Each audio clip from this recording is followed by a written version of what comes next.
This is things I wish I could say in Sunday school. I want to share some thoughts and ideas that are different than what we usually hear. My goal is to be really honest rather than inherently faith-promoting.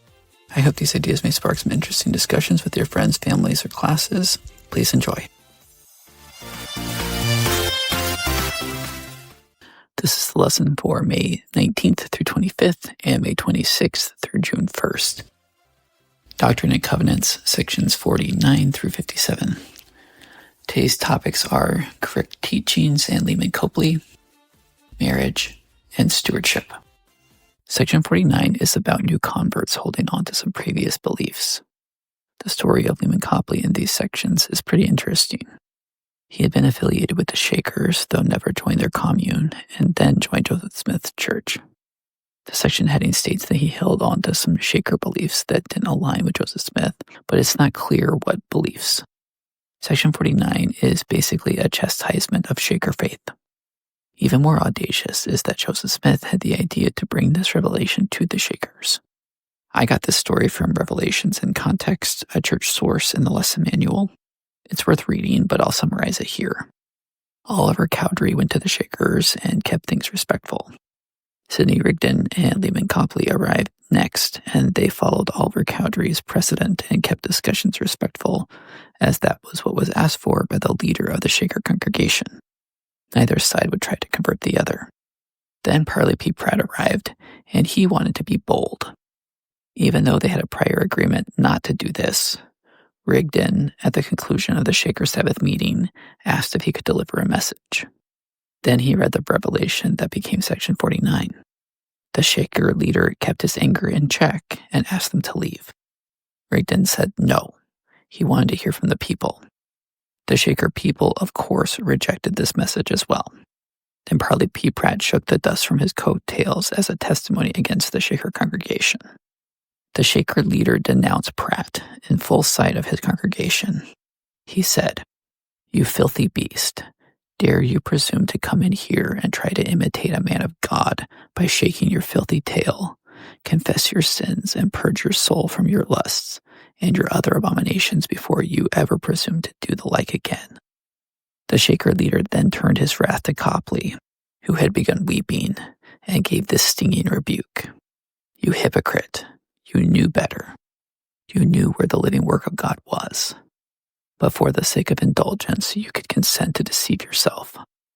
I think about what it must have been like for Leman. It's one thing to join a new religion. It's quite another to be commanded by your new leader to go back to your friends and condemn their beliefs publicly.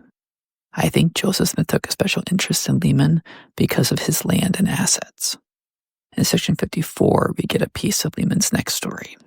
He had agreed to let some new convert families stay on his land. Section 54 frames it as Leman had covenanted to consecrate his land as a place of inheritance to these other people. After Leman is humiliated in front of his previous congregation of Shakers by following Joseph Smith's orders, and then all of these people showed up and started taking over his property, it's no surprise that Leman changed his mind. It sounds just awful for him. My guess is that Joseph Smith never really told Leman what was going to happen on his land. I can understand Leman wanting to help people out when they are in kind of a desperate situation. I can understand that after all these people show up and dominate his property, needing to put an end to it. I've had plenty of people try to take advantage of my generosity too. That's really how I see this. Joseph Smith was taking advantage of Leman's generosity and pushed it way too far. Honestly, I've had the church do this to me too. I like to be a giving person, but I have learned to be very careful how much so that I don't feel taken advantage of. Elders' quorums are asked to help people move a lot. I would feel annoyed that this was being asked of me again and again, and I would feel a twinge of guilt if I said no. I made a 1 move a year rule for myself. That rule helped me stop feeling as annoyed with all of the requests for help and not feel guilty when saying no. I would do 1 a year, and I could feel good about that. Anyway, the story of Leman Copley reminded me of that. Now I want to go back to Joseph Smith's attempt at correcting the Shakers' beliefs. I have amended, corrected, abandoned, and refined so many of my own beliefs over the years. I think we should always be in pursuit of greater understanding. It's a fool who believes they understand sufficiently. Experts know how much there is to learn, always. I was thinking about Christ and his approach. I feel like he just tried to teach people more than what they had already. The people Christ was bold toward were religious hypocrites like the Pharisees. He was respectful toward everyone that was truly trying. Rebukes don't change hearts. Consistent goodness is much more likely to help people move toward greater truth. Now I'm going to talk about marriage. The Shakers believed the highest way to live was celibate, and so rejected marriage.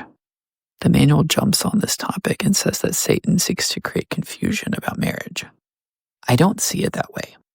And I'm really tired of the church and Dallin H. Oaks in particular attacking non-traditional marriages. I feel like the Church of Jesus Christ of Latter-day Saints is stuck in an antiquated and patriarchal view of marriage. The church pushes role-based marriages. They say all we need for a happy marriage is for everyone to perform their roles. Men provide and protect. Women have babies and take care of home and children. It's an idea that has a lot of appeal for a while, hence the current trad wife trends. A big problem is that over time, people want more growth than a confining role allows. I have always wanted to be a very present parent. If I had the role of sole provider for my family, that really wouldn't be possible. There's not enough time in the day. Likewise, for women, only raising kids and keeping a home means that they don't develop other parts of themselves. The messaging of the church is to put this role of women on a pedestal so that hopefully they stay in their roles. Maybe if we pretend to revere women and mothers enough, they'll stay quiet in their gilded cage. However, freedom is the path to happiness. If we can break from the rigid constraints of roles and sort out what we really need and want, rather than what we're told to want, then we can head toward real happiness. I also think that the church's push towards role-based marriages doesn't take into account the economic realities of today. In the United States, it's almost impossible to raise a family on a single income. I think more modern notions of marriage are much better, more godly than the archaic ones I learned from church. Like marriage should be a true partnership, both partners supporting each other and working toward their shared family goals, not the goals handed to them by the church. I don't even love the idea of being sealed together forever as much as I used to. I prefer to think about it that every day my partner and I are choosing to be together and be good to each other. I hate that the church teaches that sealings continue after divorce, that the church presidency has to take an extra step to cancel the sealing after a petition and interviews and letters, and even then they usually wait until someone wants to get sealed to someone new.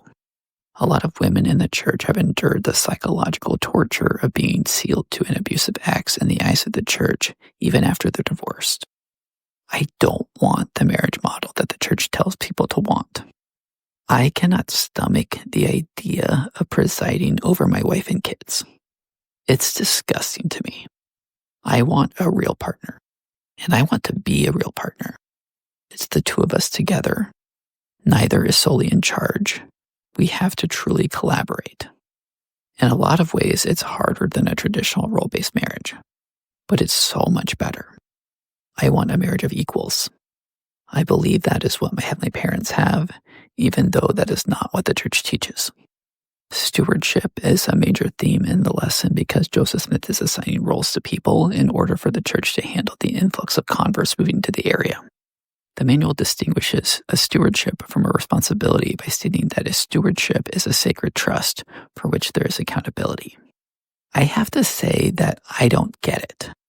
We are always accountable.